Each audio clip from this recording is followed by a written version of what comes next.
My brother totaled my car, the one I'd just paid off. Dad's response? Boys will be boys. Just take the bus. I said, sure. Started taking the bus to work. 2 months later, Dad called. Why haven't you paid Mom's medical bills? I replied, can't afford it. My brother totaled my car, the one I just paid off. Dad's response. Boys will be boys. Just take the bus. I said, sure. Started taking the bus to work. 2 months later, Dad called. Why haven't you paid Mom's medical bills? I replied, can't afford it. Bus pass is $90 per month. Adds up. He screamed. You make 6 figures. I said, proof. Then I sent him the screenshot of my brother called me at 4:37 p.m. on a Thursday. I know the time because it's still in my call log right under the photos of my car before and after. Hey, he said, don't freak out. Those 3 words are the family alarm bell. Don't freak out means the exact opposite. I was in the break room at the hospital, still in my polo with the company logo badge clipped to my belt. Medical device rep, 6 meetings that day, feet killing me. My 6-year-old Ellie was after waiting for me to pick her up. What happened, Nate? I asked. Long pause. So, funny story. Nate, I'm fine. He rushed out. Totally fine. But your car is kind of not fine. I felt my mouth go dry. What do you mean not fine? Like total, he said. But dude, it wasn't my fault. This guy, I'm on my way. I cut in. Where are you? Mom and Dad's tow truck just left. Dad's here. It looks worse than it is. That's what people say about relationships, not crumpled metal. By the time I got to my parents' house, it was getting dark. Ellie's head was heavy on my shoulder. I'd grabbed her from after our on the way. The car sat in the driveway like a crime scene. Front and folded, windshield spiderweb. Airbag dust still everywhere. A piece of my headlight was halfway up the lawn. Ellie tucked herself closer into my side. Stuffed unicorn mashed between us. Daddy, she whispered. Is your car sick? Yeah, I said. My voice sounded weirdly calm.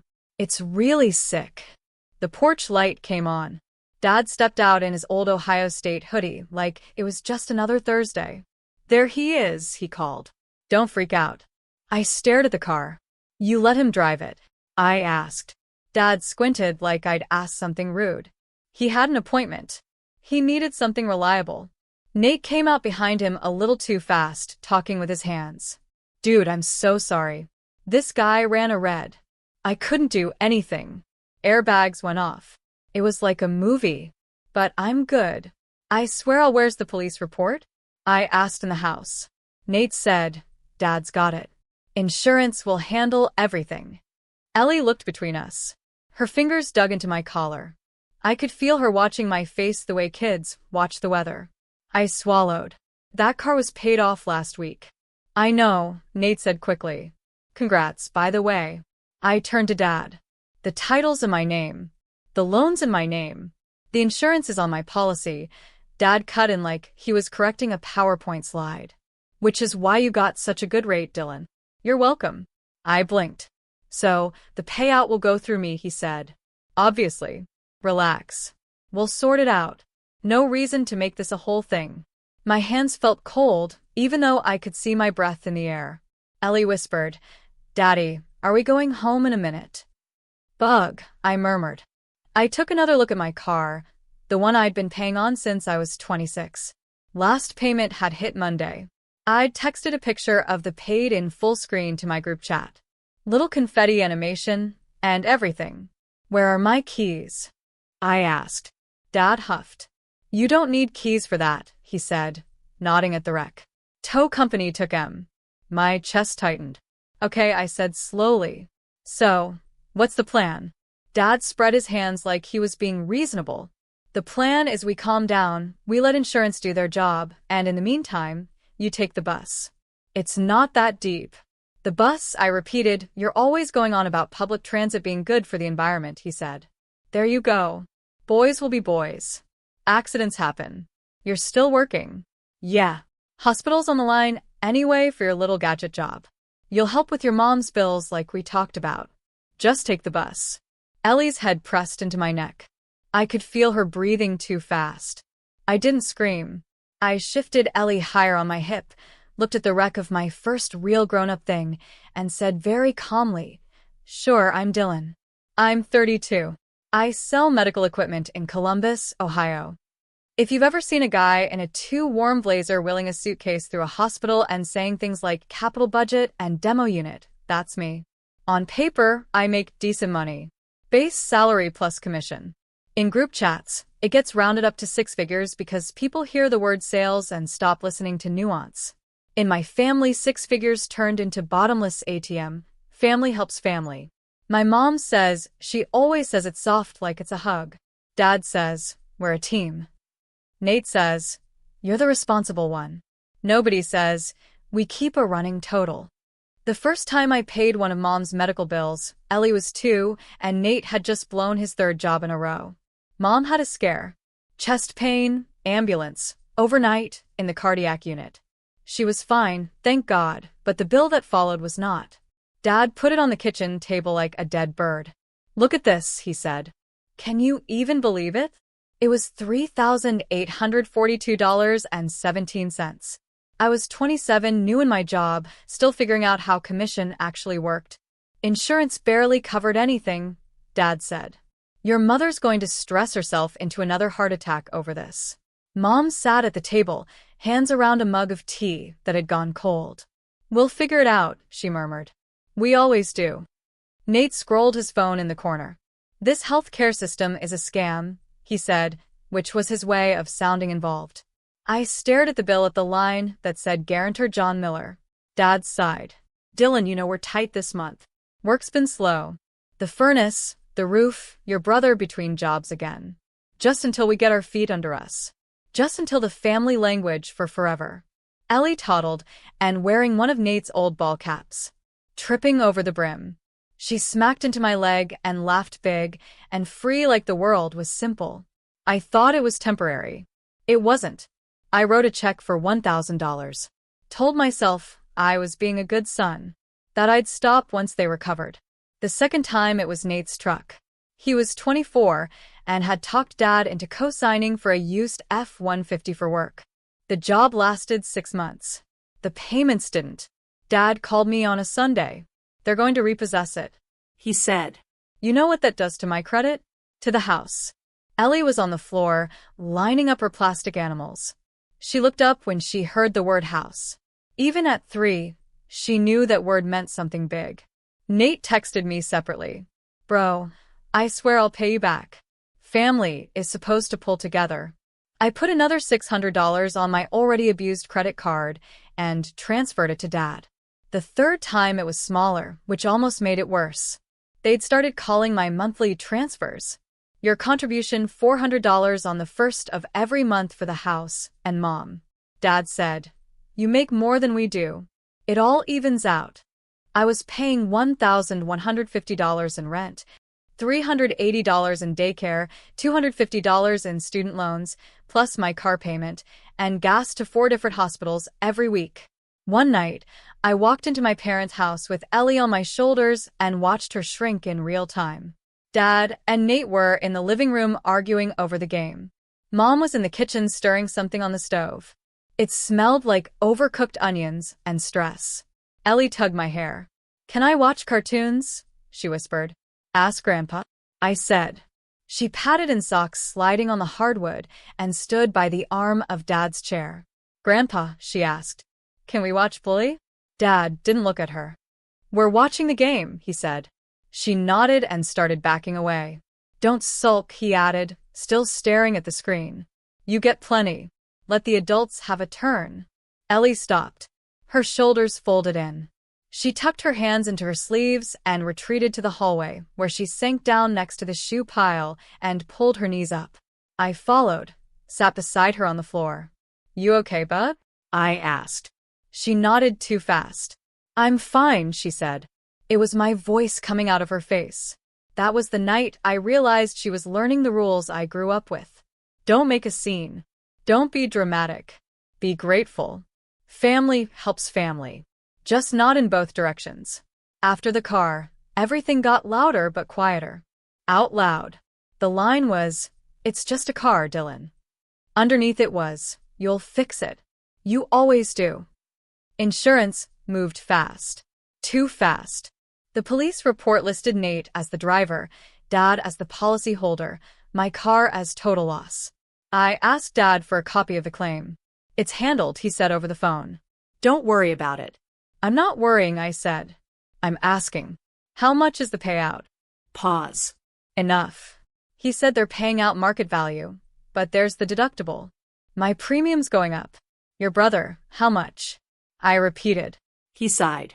Around $12,118 after the deductible. He said, look, this isn't a pie chart. It's all family money. Some goes to the loan. Some goes to help your brother into a cheap little runaround, so he can keep working while he's between things. Some goes to the loan is in my name.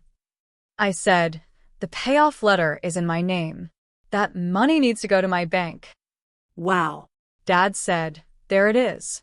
There, what is the selfishness? He said, we put you on my policy to help you. Now, when things swing the other way, you're clutching pennies. Your mother is sick. Your brother almost died in that crash, and you're worried about driving a nice car.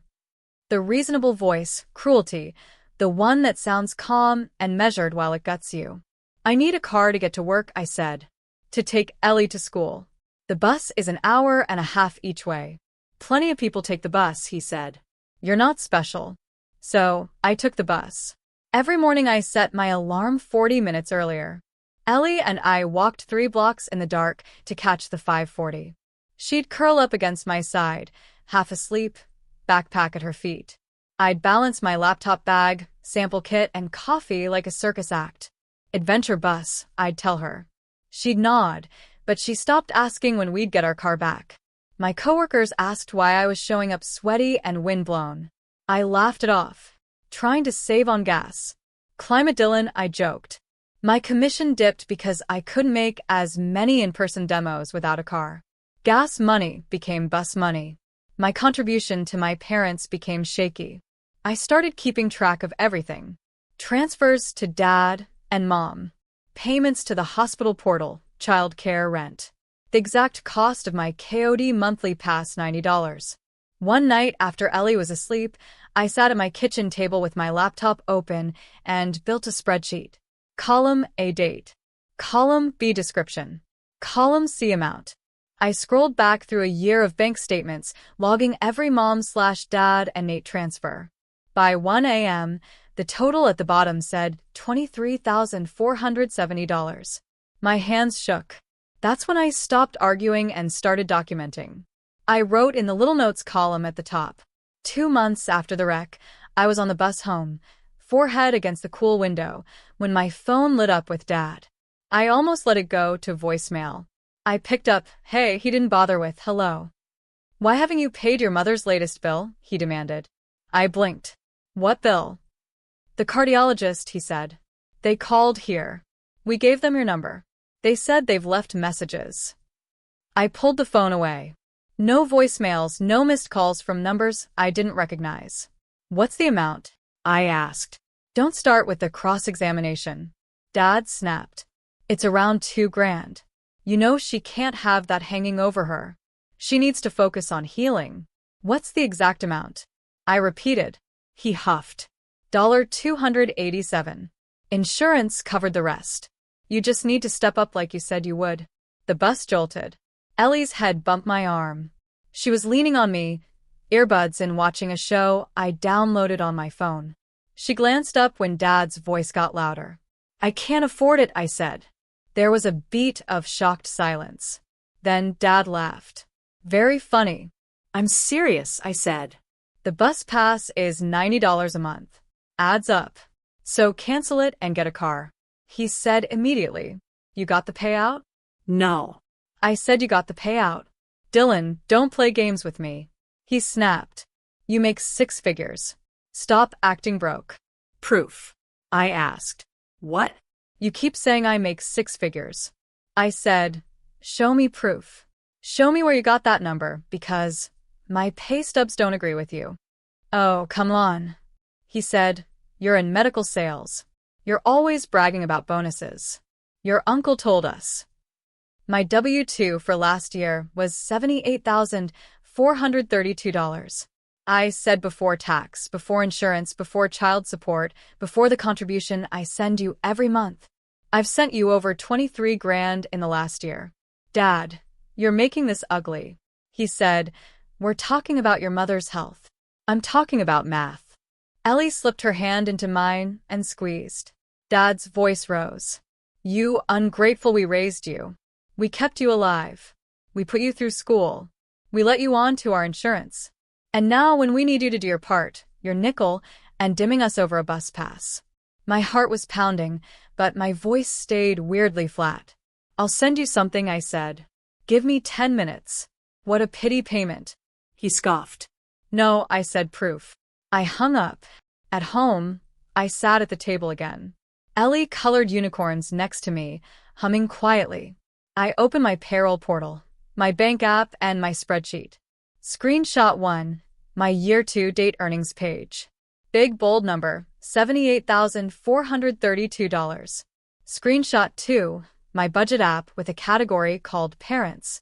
Total spend for the last 12 months, $23,470. Screenshot 3, the insurance claims summary I'd finally wrestled out of the adjuster by insisting they mail it to my address on file. It showed total loss payout, $11,800 paid to policy holder John Miller. I stitched them into one image. 3 boxes, 3 facts. Then I texted it to my dad. No caption. 10 seconds passed. Then my phone started ringing again. I didn't pick up. The next morning, my inbox had 3 new emails. One from Dad. Subject line, call me. One from Mom. This is killing me, Dylan. One from the hospital billing office. Guarantor information. I opened that one. Dear Mr. Miller. It read, we are writing to confirm the guarantor for Jane Miller's account ending in 4721. Our records indicate a recent request to list you as the responsible party. Please contact our office to verify. Under that, a note requested by John Miller.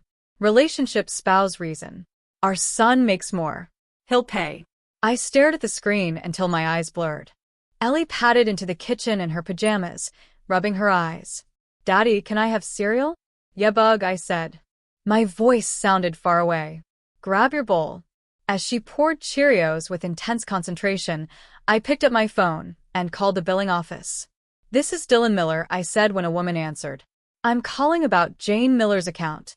I am not the guarantor, and I did not authorize anyone to put me down as such. The woman on the other end sounded tired but kind. Okay, Mr. Miller, let me pull that up. I gave her mom's date of birth. The last 4 of her social, the account number from the email. I see the note here. The woman said, it looks like your father called in, and he doesn't have my financial information. I cut in. He does not speak for me. I will not be listed as responsible without my consent. Understood. She said, we can remove you as guarantor and list your father instead. There may be some forms too. Please do. I said, and can you send me that in writing? She hesitated, then said, yes, sir. We'll email confirmation. Ellie crunched her cereal and watched me. You look mad, she said. I'm fixing a mistake, I said. Dad called 3 times that day. I let all of them go to voicemail. That evening, my phone buzzed with a text from him. You're messing with things you don't understand. Then another. You embarrassed us with that call. They said you removed yourself. What kind of son does that? I sat on the couch. Ellie curled against my side watching a cartoon. I opened my laptop instead of answering. I typed legal responsibility for parent medical bills Ohio into Google. I made a note of filial responsibility laws not applicable here and bookmarked the page. Then I typed insurance misappropriation payout Ohio and who owns insurance payout if policy holder different from title. I made a list. Insurance documents, bank statements, hospital guarantor email, my spreadsheet. I printed everything at the FedEx on my lunch break and slid it into a cheap black folder. A week later, Mom had a follow-up appointment with her cardiologist. She asked me to come. It would mean a lot, she said quietly over the phone. I know things are tense, but I'd like you there. I almost said no. Instead, I agreed because despite everything, she's my mom. The waiting room was the usual mix of beige chairs and old magazines. Mom sat beside me, cardigan pulled tight around her shoulders. Your father is angry, she said, eyes on the floor. I know, I said. He feels disrespected. I know, she hesitated. You know we don't have money like you, Dylan. He's scared. Ellie was at school. I'd taken the morning off. My black folder sat at my feet. Scared people don't get to lie about other people's money, I said.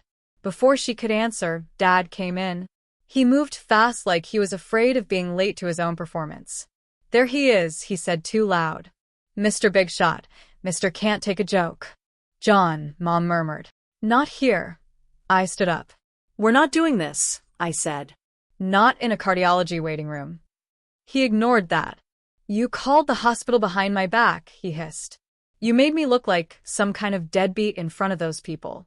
You did that yourself, I said. A nurse poked her head out. Jane Miller. Here, Mom said quickly. That's me. Doctor's running a few minutes behind, the nurse said. Billing asked if you could stop by after your appointment. Mr. and Mrs. Miller. There are some forms to sign. Dad shot me a look. What did you do? He demanded. Ask them to put the bill in the right name. I said. He leaned in, voice low and venomous. You think a little bus pass makes you a martyr? You think you can just cut us off? You owe us. We raised you. I opened the black folder. Actually, I said let's talk about who owes who. He rolled his eyes. Oh God, here we go. I pulled out the first page. This is my bank statement list from the last year. $23,470 transferred to you and Nate for help. Mom's hand flew to her mouth. I took out the second page. This is the insurance claim. It shows my car in my name being paid out $11,800 to you. Dad's jaw clenched. And this, I said, holding up the third, is the email from the hospital where you tried to list me as guarantor without asking me. He reached for the papers. I stepped back. Don't you wave that around here, he snapped. You're embarrassing your mother. A door opened across the waiting room. A woman in business casual stepped out holding a clipboard. Mr. and Mrs. Miller, she asked. I'm Patty, from billing. Do you have a minute now? We can go over that guarantor update. Dad sputtered. Update. She smiled politely. Yes, we have you listed now as the responsible party. Before we had your son, he called and clarified for one blessed second. He was speechless. I looked him in the eye. That's the official sentence, I said quietly. You are responsible for your own bills. His face went red. You ungrateful little John. Mom hissed. My heart. He backed off a step, breathing hard. The billing woman glanced between us, clearly wanting a different job. I'll just wait over here, she said. I took a breath. This is what's happening, I said, voice low and steady so only he and Mom could hear. I am no longer paying your bills. I am no longer on your insurance. I am no longer your guarantor for anything. If you try to use my information, I will treat it as unauthorized use. I've already filed a complaint with the insurance company about the payout being misdirected. That part wasn't fully true yet. The complaint form was half filled on my kitchen table. It would be true by tonight. Dad's eyes widened. You went to the insurance company? Yes, I said with copies of the claim and my title. I have a case number. I slipped a small white card out of the folder and set it on the chair between us. Handwritten claim 3,847 to 9JM, misallocated payout. Insured versus owner discrepancy. Mom looked like she might faint. Dylan, please, she whispered. We're family. We can talk about this. We've been talking about it for years, I said. Talking hasn't changed anything. Dad's voice dropped to a growl. You're going to regret this. For the first time in a long time, I believe the opposite. I picked up my folder. Then I did the irreversible things. That afternoon, I changed my direct deposit, so nothing ever touched the joint account I'd let Dad talk me into years ago. Canceled the monthly $400 contribution transfer. Filed the insurance complaint and got an actual confirmation email with the case number. Called my bank and added alerts for any new accounts opened in my name. Drafted a short email to my parents and Nate with 3 sentences. Effective immediately, I will not be paying any bills that are not legally mine. Do not list me as guarantor, contact, or payer for anything without my written consent. Any attempt to use my information without permission will be treated as unauthorized use. I hit send. Then I turned off my phone and took Ellie to the park. Peace doesn't drop out of the sky. It shows up in dumb practical ways. My phone stopped buzzing for urgent bills. I stopped checking my account 3 times a day to see if a contribution cleared. Some mornings I was still on the 6 a.m. bus. Ellie leaning against me, watching the city wake up. The difference was I didn't hate myself for being there. A month after the email, I bought a car. Not fancy, a 7-year-old Corolla. Loan in my name, insurance in my name, title in my name. When I turned the key, Ellie squealed. Does this one get sick? It might, I said. Things break. But nobody else gets to wreck it. 2 weeks later, insurance called. The car was in my name, payout, and Dad's. So, they opened a recovery case and would be contacting him. I wrote the date and case number on a sticky note and slid it into the black folder. That night, he called. You happy now? They're saying I have to pay money back. Your mother is sick over this. I'm not happy, I said. I'm done. He ranted. Then you make 6 figures. This is nothing to you. Proof, I asked. I sent 1 screenshot. My W-2, my parents' total, the claim with his name as payee, and the email. Recovery case opened. Misdirected payout. Policy holder responsible. John Miller. This is my proof of what I make of what I've paid of what you took. So that's it. You're cutting us off. I looked at Ellie at the table drawing a bus, with little smiles on our faces. I'm protecting my kid, I said, and myself. He warned I'd regret it. Maybe, I said, but I regret the last 10 years a lot more. I'm not available for that. And I hung up. I'm on Dylan's side here because Nate totaled Dylan's just paid off car after that 4:37 p.m. call. Dad kept the $11,800 payout on his policy. And they even tried to list Dylan as the hospital guarantor for the $2,187 cardiology bill without consent. What this story teaches us is that family helps family turns into silent entitlement when money, paperwork, and accountability are kept vague. First, document everything early. Screenshots, claim summaries, and a simple spreadsheet like Dylan's $23,470 total make reality undeniable. Second, secure your accounts in writing. Move direct deposit, set bank alerts, and send a clear email with boundaries and consequences on guarantor/insurance.